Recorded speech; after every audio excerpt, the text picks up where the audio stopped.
This week, let's talk about accessibility. Because of the pandemic, Jewish life has transitioned online in all of its glory and diversity, bringing services and song sessions and learning to Jews everywhere. But why weren't we doing this before? And will it keep up after the pandemic? The conversation with my guest today is all about that. I'm Lev Gringaus, and welcome to The Jews Are Tired, your podcast about Jewish news.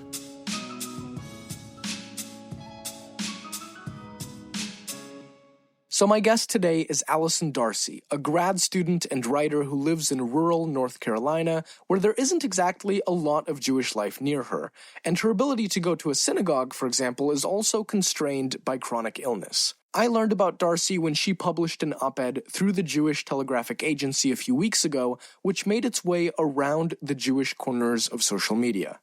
The op-ed is in the podcast notes, and I invite you to read it if you haven't already, but briefly, it was about her excitement that the Jewish world finally got serious about providing Judaism online.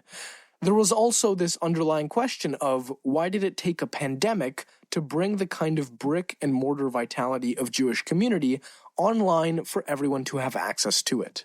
Now, it has to be said that many synagogues were, for example, live streaming Shabbat services before the COVID-19 pandemic.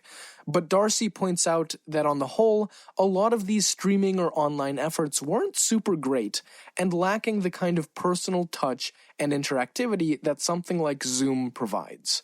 So having read Darcy's op-ed, I thought it would be great to bring her on for a conversation about accessibility, where I asked her more about her experience pre-pandemic and also dug into some questions like, would she pay for a membership to a synagogue for virtual-only content, and how she thinks Jewish institutions can make online accessibility work with the real need to generate money to keep running. Our conversation has been lightly edited for clarity. Enjoy. So first of all, tell us a little bit about you and your experience pre-pandemic with Jewish accessibility. So growing up, and also in college, I was very involved in Jewish life. I did the whole youth group bit. I was Hillel president. I did the semester abroad in Israel. I did, all the check marks. And then I ended up living in rural North Carolina, and where I was originally was about an hour from the nearest synagogue. Now I'm still in rural North Carolina, more like 45 minutes from the nearest synagogue, but it's still a little bit of a distance. And I have been dealing with chronic illness and chronic pain for 4 years now, and one of the things that really exacerbates it is driving. And one of the things that kind of had to fall by the wayside in terms of priorities was going to synagogue on a regular basis. There are live streams of services all over the place now, but when I look at those live streams of services, it's like you're kind of on this bad webcam in the back of the room, and you're looking at the backs of everyone's heads, and that's not really involved and not kind of the engagement that I had gotten used to and that I loved so much about Jewish life and stopped looking for it at some point. You mentioned in your JTA piece about having nearly given up on a sort of fully fledged adult Jewish life as a result of poor accessibility. So can you say more about, what you mean by that? I mean, there's things as simple as the grocery stores near me are never going to have challah. They're never going to have matzah in particular. I couldn't find anywhere. Just things as simple as that, but also like at home, my husband and I came from very different backgrounds in terms of Judaism, and I think that the work of creating a Jewish home and a Jewish life, particularly when you're bridging different experiences, it kind of takes a village. And if we had a place nearby where we could go regularly for just the small things, for just like, a nosh every once in a while, and have more of a Jewish community of people to have over for dinner and things like that. I think that Jewish life kind of all weaves together. As it is, we don't have those resources, and keeping up with everything ends up being like a real chore. Even just getting married, the rabbi that did our wedding, trying to schedule times to go and just spend time with him and his family, and for the two of them to get to know each other, it was a struggle. So just the distance, plus the busyness of daily life, plus the struggle of getting out of the house sometime, and plus the education gap and the difference of experiences, made it really difficult. So now then, tell us what drove you to write this JTA piece, and related to that, I mean, what did you start seeing in terms of Jewish accessibility during the pandemic that made you go, this is, finally being done right?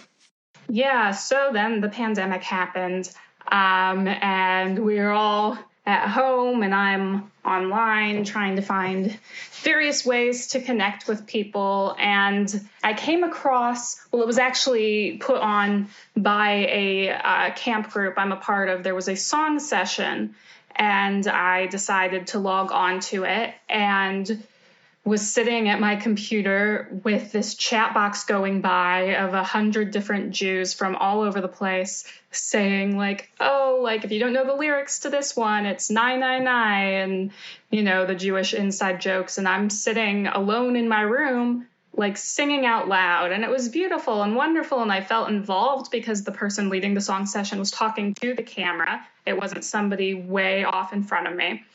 And then I started looking around, and I found, here is Torah study, here is a daily meditation, here is a mourner minyan that's happening every day, here's like 18 different kinds of services, here's storytelling. I was like, wow, this is more than I've had access to in years. And even if I were living near a synagogue, this is more options than I'd have access to. And I'm at the point where I have to choose between things when I want to get on some sort of Jewish activity, because there's just so much online right now. And I think it's really cool. So then I just want to narrow in on part of the accessibility conversation that you also brought up in your JTA piece, which is this transition from the online to real-world comfort in a Jewish space. Because you write that, for example, at a synagogue you joined 3 years ago, the membership chair still didn't seem to recognize you as a member. And then you note later that, with online Torah studies or Zoom services, the fact that you can still engage in these capacities takes away from the shame that you might normally feel not being around at a synagogue for a long time and then showing up when the opportunity comes together. So I'm wondering if you can speak more to that connection between the way online and digital accessibility can also make in real life Judaism more accessible. Yeah, well, I think that particularly with Judaism, a lot of what we do is so community-based, and I guess that's what I was saying with what's made it difficult to even have a private Jewish life, is it's just so community based. And it's the difference between those services where you're the webcam in the back of the room and the services where you have the chat box going and you have the person speaking directly to the camera, or you're on a Zoom call and you can see everyone's faces and they can also see yours. It's the difference between being an observer and a participant. And if I'm just an observer of someone, I don't feel comfortable then showing up at their house one day. But if we're friends and we've had conversations and we're in this community, they know what my face looks like, then I'm more likely to feel comfortable engaging with them in real life when that's an option again. I feel like I already know the vibe, the environment. And that's where I start to think that this could be a really useful thing for everyone, and particularly for the millennial and the Gen Z Jews that everybody's so afraid of losing, that if they could sample out different Jewish environments from a distance without the time commitment and the potential awkwardness and just discomfort of being in a group that knows each other and not you, then when those real life situations and opportunities arose, they would be more likely to feel comfortable going. So digging into that more, because, a lot of the conversations that synagogues and Jewish institutions have are about, we still need to make enough money to keep our operations running, which is how do we both engage the next generation of Jews and get them to actually pay for things. So, I'm wondering, as someone who, has a synagogue membership, would you consider having a membership to a synagogue where you only access their virtual and online services and materials and, learning sessions like that? How are you thinking about that aspect of, making this part of Jewish accessibility work within, the necessary machinery of Jewish institutional life? Yeah, absolutely. I mean, I would get more right now. Like, I would be getting more for my money, theoretically, if I were paying for the membership of a virtual synagogue type environment. But I think that's the sort of thing with any kind of digital media where you're going to take some and lose some, and it has to be available to everyone to try out. First of all, and I do genuinely think that when people feel like they're getting something out of an experience and they're repeatedly going back, that they're more likely to give money there when they have it. I think that sliding scale type opportunities could work well there. I think you still have an opportunity to do like membership only activities and sorts of things that would provide like that visible benefit. Because if you're not going to a physical space, you can't see the tangible, like, oh, we used the membership money and we've now built this meditation garden. You can't see this. But I think there's room for like a members only activity in virtual environments. But I do think that people are willing to give their money to what they benefit from. And the reason that synagogues are struggling with money is because people aren't seeing that they're getting enough of a benefit there, as is.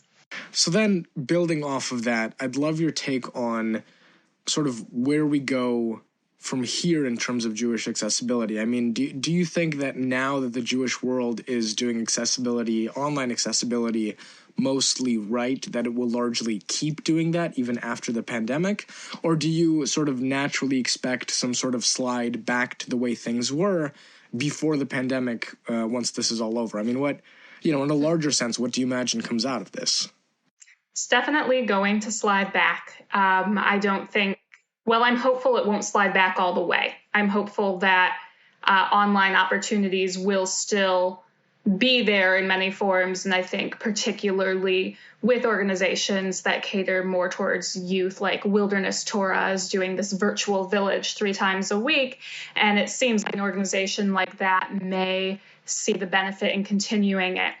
Your everyday synagogue, like my synagogue right now, that's sending out a songbook every Friday night and a link to go in and join services with our rabbi. I don't think that's going to happen after, because they're going to, first of all, want to devote time and energy to the in-person part of things. And also because, at least in synagogue life, a lot of it is skewing older and people are struggling with Zoom. So it's like, do we go for the opportunity that's going to exclude the people who have been paying money? Or do we go with the one that's going to exclude the people who haven't been paying money and we don't know if they will?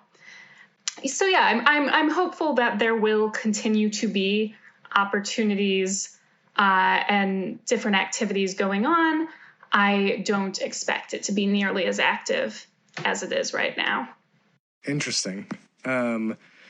Is there anything else you would want to sort of add or say on the subject of accessibility, or anything that we've covered in the conversation? I think that people tend to think about accessibility when they hear that word as, okay, do we have ramps? Is our building wheelchair accessible and things of that nature? And yes, like that is extremely important. That's a place where a lot of synagogues are suffering and are excluding members without realizing it. But there's so much invisible illness and invisible disability that people just aren't aware of. And it requires a lot of effort on the part of people who need accessibility to make sure that the resources are going to be available for them. And it gets overwhelming to call a place and say, okay, what is your policy on, electric blankets? Could I bring one in to services? And do you have a quiet room for people who get sensory overload? Do you have something there? And all of these different little things where it gets to a point where people don't even make the phone call or send the email to say, what resources do you have?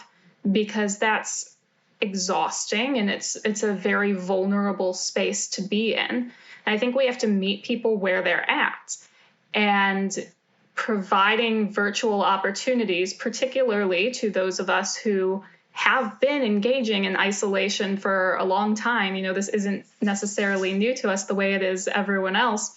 It opens up a whole new demographic of people, and it reaches out to them as opposed to asking them to reach out to you with a checklist.